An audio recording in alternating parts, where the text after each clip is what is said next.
Good evening, ladies and gentlemen, and welcome once again to the NOLA Theatre Talk Show that we have. The NOLA Theatre Folk Facebook group is we broadcast to theatrecriticism.com Facebook page and my own YouTube channel. And again, I'd ask anybody who wants to identify themselves tonight, try to go to this site, streamyard.com/Facebook, to get noted as to who you are. We are broadcasting tonight with one of our favorite performers in New Orleans, somebody who is near and dear to me, and we'll go into the wherewithal as to why, but getting ready to do a new show, and this show is sort of a new show in the sense that it's a new iteration of a show that was done first at the National World War II Museum, and this is the Josephine Baker show that they did from Creole Goddess to Siren of the Resistance. That was at the World War II Museum, but now Anäis St. is going to be doing it again 2 times, coming up on the 15th and 16th of November. And she's going to tell you exactly where to go and how to get tickets, etc. a little bit into this. But I just want to thank everybody for being with me tonight. And again, I'd like to welcome Anäis to the show. Hello. Hello. So you and I go back pretty far. Now, that's before you were actually working at the Yale Cabaret Conference, which you attended and are a graduate of. But it was back in the days of Le Chat Noir that I think I first ran into you. And at that time, you were telling me all about how you were very involved with opera. That's a little bit of history between us. But you were doing like some of this. I don't know if they would call them supernumerary roles, but you were doing some of the ensemble things. Weren't you singing along with the opera chorus? I was in the opera chorus for, I would say, 8 years, right after grad school and during grad school and after college. So really, really enjoyed my time with the New Orleans Opera. I miss it. Well, that's you know what? You have to do what you have to do, but I'm sure that they don't pay much in terms of being in the chorus, huh? They give you a little something. I think it's a nominal fee, right? It's you get way more than money. You get the experience and all. I got you. Well, anyway, not to say that you were just limited to that, but I mean you were also working at Le Chat Noir, as we mentioned, and as I recall, you were a formidable cocktail waitress, although you might not like that term. I mean, maybe you liked it. That's what I did. I served cocktails. And you were pretty good. And I didn't mind tipping you for your work. I think I was one of the best. I mean, you have to be good to be able to have a tall girl serving cocktails where you have to bend down and make sure you're not blocking the view of the customer. So well, if you did block it, it would have been okay with me because you cut quite a figure on the chat bar. Speaking of cocktails, I have a little wine tonight. So do I. This is red wine. It's a Cabernet Sauvignon, and I hope that you have something similar. What do you have? I have Decoy Pinot Noir.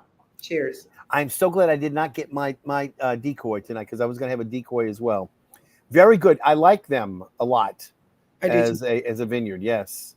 So Anäis, tell me a little bit about how well the show went for you, the Josephine Baker show we're talking about. How did you do with the World War II Museum? That was what, a year ago? Not quite? It was almost 2 years ago, I want to say. Wow. Time marches on. Well, it does fly. It went extremely well. It was sold out for, I think we did 6 shows, and every show was sold out. So I don't know if you can do any better than that. You can't. And let me tell you, they just did a show recently, the Dorothy Parker show. Of course, Claudia. I saw the show. Claudia, and she's fantastic. But unfortunately, did not sell every show out. I mean, she did very well, and I hope that they have her back again because I think it was a great show. Just like the guy who did the Winston Churchill about a year or so ago. He was super too. I don't know. They just need to bring some of these really good acts back because I don't know if it's varying the entertainment, but there are so many great shows that have passed through that particular venue that I've seen, and I would love to see them come back, my own as well. Well, in any event, like I said, I wanted to make sure that we went over that because it was originally done for the World War II Museum, but you did this, and again, I should point out the fact that this was done with Denise Altabello, and she, of course, is not quite as tall as you, but she's quite the writer, and she actually did the show. And again, it was developed over a period of time. And did you do a lot of the research, or did she? And then the She two of did you all of fleshed it out. the research. Denise is the most amazing collaborator, and she's a dear friend, and she's a writer, and she is an educator. She is we started off doing our first project was Lulu White, Queen of Storyville. Right. We worked together at Trinity Episcopal School, got to know each other as friends. She was doing some writing for neighborhood walking tours and asked me to sing for some of those. We collaborated in that way. And she said, Anais, you and I should work together. We should do a show together. And she suggested Lulu White. And that show was another hit. And when it was time to think about another show, Josephine Baker, I think it was she's just such a phenomenal human, such an amazing character. And Denise does such a wonderful job bringing her story to life. Right. And because of her work during World War II, which we'll get into a little bit, where she actually was essentially a spy, that she actually was working for the Allies while working behind enemy lines, in a sense. She was working in Vichy. That she was actually of a particular interest to the World War II Museum. But I think anybody would love to hear that whole story. And of course, you've made sort of a want to say a habit, whatever you want to say of developing these shows, whether it's Jonathan Mraz and doing Donna Summer, or doing those sorts of shows. Lulu White was a little different than this show because you were using contemporary music, were you not? Those two, or at least different music that may have not necessarily been sung during the time of Storyville when Lulu White was present, but that you would do other kinds of music to sort of set the tone, or maybe make a statement. Well, I think the same could be said of the Josephine Baker story. Certainly, I'm not only using Josephine Baker songs or songs from the 20s or songs from the 30s. Each song is chosen depending on whatever chapter of her story I'm developing. And they range from Edith Piaf songs to Nina Simone's I Wish I Knew How It Would Feel to Be Free, to some Cole Porter. But with every story I tell, with every one-woman show I do, I draw from my knowledge of being a cabaret girl, in that you find the music that's going to work and that's going to help you tell the story the best. And for those of you who haven't seen this Josephine Baker show, it is not entirely in French. The songs are not entirely Josephine Baker songs, but the songs enhance every chapter of her life. And you'll see that when you come to the show. And of course, when we're talking about music, of course, I cannot say anything more or more highly than the person who does your accompaniment, Harry Marone Jr. Harry, is fantastic. He's worked with everybody at the National World War II Museum, but also in the Big Easy Awards. He's done things on his own. He did Waiting Around, what we call it now, but the Black and White Blues originally. He's had a number of shows that he's done, and he's just fantastic and a great accompanist to you as a singer, and to everybody he works with. I mean, he's also the guy who accompanies all of the people for the Stage Door Idol competition. That's right. He does a lot, and even his work with building marionettes. I mean, he's just such a Renaissance man. I've been working with him recently at the Bombay Club, and I haven't worked with him in a while, and it's just so lovely to be in his presence because he's kind and talented, and he's my best friend. And so is Denise. So look, we have a great crew. I'm so happy we're back together again. And let's not forget the other musicians we're working with. David Pulfus on bass and Corey Walters on drums. So I'm so excited to bring this show back. I've missed it, and going back and relearning the script and diving into Denise's beautiful words and the way she is able to honor Josephine Baker. And then what Harry does, not just accompany me with the songs, but the nuances where he plays incidental music while I'm telling this script. It's such a wonderful marriage that we have. So this is the placard, the poster, if you will, for the show coming up. And again, the one, the only Josephine Baker, from Creole Goddess to Siren of the Resistance. And I assume that this has the dates, November the 15th, 7 p.m. That's the one in New Orleans, yes. Now, that's the one at the Algiers Music and Artist Studio, and that's on Tesh Street. And, of course, Algiers being part of New Orleans, it's still considered NOLA. But 70114 as opposed to 7011216 1825, whatever.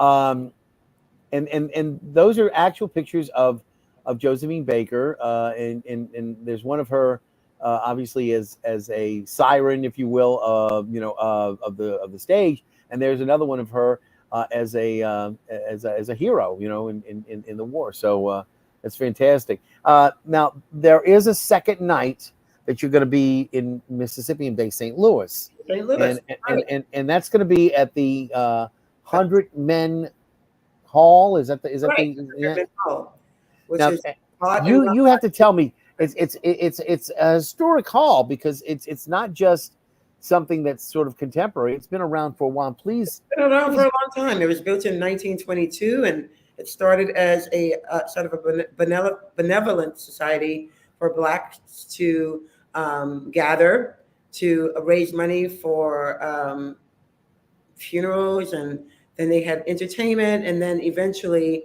it became a major stop on the Chitlin circuit when musicians needed a place to play. And you have people like Etta James and Ray Charles and Tina Turner, who've all graced the stages of the 100 Men Hall. It is such a special place, and Rachel Dangerman, who is now the proprietress, has done a fantastic job of bringing its music history and bringing the people back into that venue. Now, it's earlier than the other, right? It's an early time that you're going to be starting, like at 7? That's 7. Yeah. I mean, is there a reason that she's doing it that early? Because it seems to me you I don't consider 7 early anymore. Well, I think of it as early. I don't That's think okay. 7 is early. I think 7 is the perfect time because, Okay, but the point is that the show runs about an hour? It runs about 2 hours if you include intermission. Okay, so I was going to say about an hour and a half plus an intermission. So by the time you get down to it, you're finished by 9 o'clock almost. Yeah, so, I think that's great for you. But if somebody wants to get, somebody gets off of work 5 o'clock, they got to go home, we eat, whatever. Does the 100 Men Club have food on site, or they both of the venues have food? And let me tell you a little bit about each. The 100 Men Hall usually hires a food truck or some sort of someone to come over, and they do soul food, and you can get food. And there's a full bar. The Algiers Music and Artist Studio also has someone there on site cooking food. It is not a bar. What they do is when you buy your ticket, you get 2 glasses of wine, and if you want more, you can buy more. And it's only wine. It's not a full bar. But I'm excited to present this show at both of those venues. It's going to feel completely different than it did at the World War II Museum. They're both centered around being Black owned and being connected to the neighborhood in each city. So I live in Algiers Point. So that's your stomping grounds. When I went to the Algiers Music and Artist Studio, I met the owner, Kyle Roy, and he's such a great guy. I wanted to help him to promote this venue. He's doing a lot of jazz there, and I wanted people to come over to the West Bank, and you can see the bridge lit up from there, and it's just great. And the 100 Minute Ball, I've already done 2 shows there. I did Donna Summer there and Tina Turner there, and I cannot tell you how great the venue is as far as the feel. The people in Bay St. Louis are 100% supportive of that venue and supportive of me. I'm very excited to present this show because they've only seen me do the high energy rock and roll shows like the Donna Summer and Tina Turner. And this show is just going to blow them away because of Denise Alzabella's amazing script. And it's just so important, and it's so meaningful, and it's so feelingful. And let's just put the cards on the table too. You do sing in French. I mean, it's not I do. Yeah, I mean, and so that's not easy, Yes, that's not an easy thing to do. So again, congratulations to that. It's sort of a little bit ironic too that a lot of people who might not have been exposed, during the disco era or possibly during the early rock and roll era would not have seen Donna Summer or Tina Turner perhaps perform live, but they would be introduced to the music that you're doing, emulating them. So in a sense, you're capturing their essence and representing it to people who were not around or not old enough to actually have experienced those artists, for real, in real life, as it were. So that's fantastic. And the same thing. People, it's the music. It's so intoxicating. It's so much fun. And when people come to these shows, it's an event. It's a night. They dress up, and it doesn't get old. Like, this music doesn't get old, and it's always a joy to do. What would you suggest if anybody wants to come to get dressed up? Would you really encourage them to get dressed up in like 30s wear or Josephine Baker? Yeah, for the Josephine Baker show. Would you encourage them to do that? I don't think that is important. I think what is important is on Friday night to support one of the Algiers restaurants, 1 block away from the Algiers Music and Artist Studio. You have an incredibly delicious Indian restaurant called Plume, 1 block away. Plume. Plume. Plume. And if I would tell you anything, I would say have dinner at Plume and then come to this show. If you want to come closer to where I live in Algiers Point, we have Tanti's, which is a French cafe. We have a new pizza establishment called Nighthawk Napoleon. I live across the street from Barracuda. There is also 14 Parishes, which is a Jamaican restaurant. I'm encouraging people to come to Algiers and try the food, try the restaurants, enjoy this show. But that's not at 7 o'clock. That's at 8 o'clock for that show, right? The Algiers one is at 7. Oh, is it 7 too? Yes. I guess I didn't read the. It is at 7. You are correct. I'm sorry about that. So both of them are at 7. Okay. I just for some reason I thought the other one was a little bit later, and that's fine. Mm-hmm. No problem. At least you catch me, and I don't make that mistake again. I know they're both at 7. So let's talk a little bit about we talked a little bit about you. We talked a little bit about the music. We talked about Denise. Let's talk a little bit about the figure, the historic figure that was and is Josephine Baker, a woman who in the United States found herself the subject of hardship and found that she was discriminated against and ran away, if you will, to Europe and became an absolute sensation. Am I right about that? You're right. I mean, she grew up in complete poverty and grew up in St. Louis and grew up in a time where Blacks were not treated fairly or even decently. I remember the story where she went to work as a very young girl, and she was basically a maid for a white woman, a white family, and I believe that she accidentally which she was cooking and she boiled water and it overflowed, and the proprietors of the house got angry and scolded her with the water. I mean, just a lot of hatred, a lot of. She saw,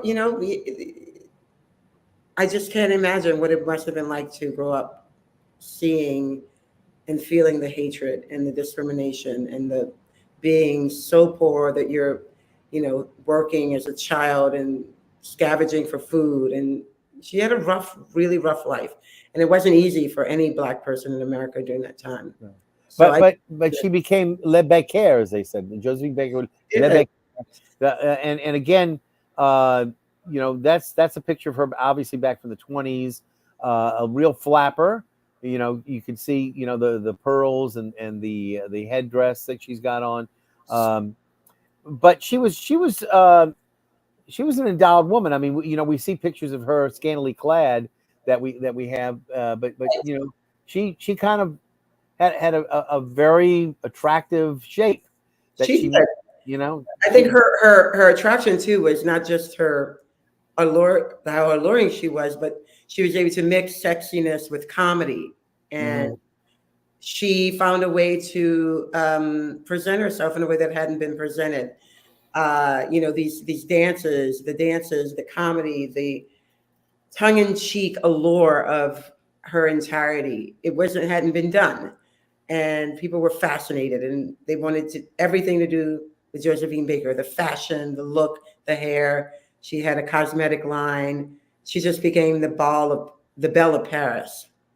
Yeah, and again, because she was a celebrity, she was afforded, certain status among people in Paris where she was performing, etc. And because of that, she was able to take advantage of her celebrity status to actually, work in a fashion for the Allies. Once it became apparent that the Axis was taking over. So I've got some other pictures, etc., that you might be able to. That's you, obviously, dressed up, and that is a specific gown that you had designed for the show, correct? It's sort of a silver lame, is that right? That's right, and it was designed by Julianne Lagnac. So and the feathers again. I know you've got that dress has a special secret. You know about the dress, that particular dress. Oh, I know. I don't want to reveal it though. Okay. There's some. Yeah, the dress has some properties to it that we'll not talk about. But if you see the show, you'll know what we're talking about later on.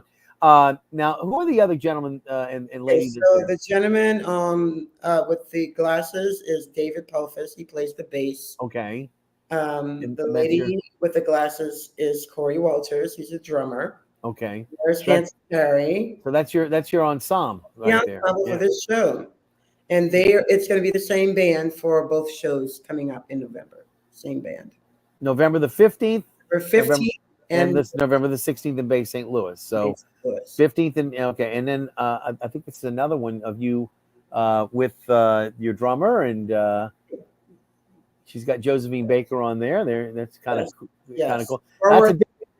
That's a different dress you've got there, right? That is true. That is sort of the robe I put on at some point for some reason. I won't say. Well, I love a costume change, but I know. It's Josephine Baker. You got to be larger than life. I mean, she was all about the costume and the feathers and the pearls and the sequins. And I think I have one of her from World War II that we have of her now. I need to know a little bit more background about that. Was she dressed up? Is that a French uniform, or is that a? The French was she was in the part of the French Resistance. So that would be considered a dress uniform for the French Resistance. And she received a major presentation, a major award, right, for her work. Yeah. And then I think I have something of hers later after the war was over. And she passed away. What year was it? She passed away in 2021. Wow. So she lived to be a long-lived lady. I'm not. She was inducted into the Pantheon in 2021. She passed away in 1973. Okay. All right. There we go. Now that is an older, but that's probably close to Right. the time that she passed. But she performed up until the day she died. I mean, the day she died, she had just finished a huge sold out performance in Paris, and she died the next day. So, I mean, talk about an illustrious career and a woman who loved performing. And I mean, there was a necessity for her to keep performing at some point because she needed the money, but it was within her. She loved singing. She loved entertaining. And again, we want to remind everybody that if you're interested in going to either of the venues, and the Algiers venue, if you can tell me again what the site is for me to post for people who are interested So it's in getting Algiers tickets. Music and Artist Studio, and he abbreviates it as AMAS, and that's at AMAS. 9 Okay, so Tesh Street. it would be amas.org. The website is Algiers Music and Art Studio, I believe. Let's see. So I just want to make sure that we send people to the right spot. And I think the other one is what 100 Men. Mm-hmm. 100 Men Hall. Yeah. Right. So I have it here. It's the website is Algiers, ALGIERS, MASTUDIO.com. AMAS. So Algiers, AMASTUDIO.com. TUI. Studio. Oh, okay. AMASTUDIO. .com. Okay. I got you. Okay. .com. Okay. Mm-hmm. All right. We'll get that going. Let me make sure I do it right. And let's see if that works. Ta-da. Okay, don't put the dot after the S. It's just Algiers, MASTU, no dot in the middle of that word. So it's just Algiers, AMAS, all one. Mm-hmm. Okay, no dot. Okay. All right, let's see if that works. That's it. Take the A out of after the S. It's just Algiers, MAStudio.com. All right. We'll get it right eventually. Okay, so take the A out. Okay, now we got it. All right, and if it's not the right way, that's it. Okay, Algiers, MAStudio.com. And then the other is the 100menhall.com. That's okay. Right. So this one is going to be for November the 15th, the Friday night, and for Saturday the 16th, the 100 Men Hall. And gee, I really appreciate you being with me tonight to go over this. Anäis St. John. You asked me. Thank you. Again, you are going to be on stage. For those of you who have not seen this show, I recommend it very highly. Written by Denise Altobello with music direction by Harry Marone Jr. And again, it's all about Josephine Baker, from Creole Goddess to Siren of the Resistance. Anäis St. John, I thank you very much for being with me tonight. And again, I hope that people who have not heard about the show get a chance to share this gathering that we've got tonight, maybe online, let some people know about it. And I will try to promote it as best I can, in the meantime. But I want to say, break legs, do what you got to do, and enjoy.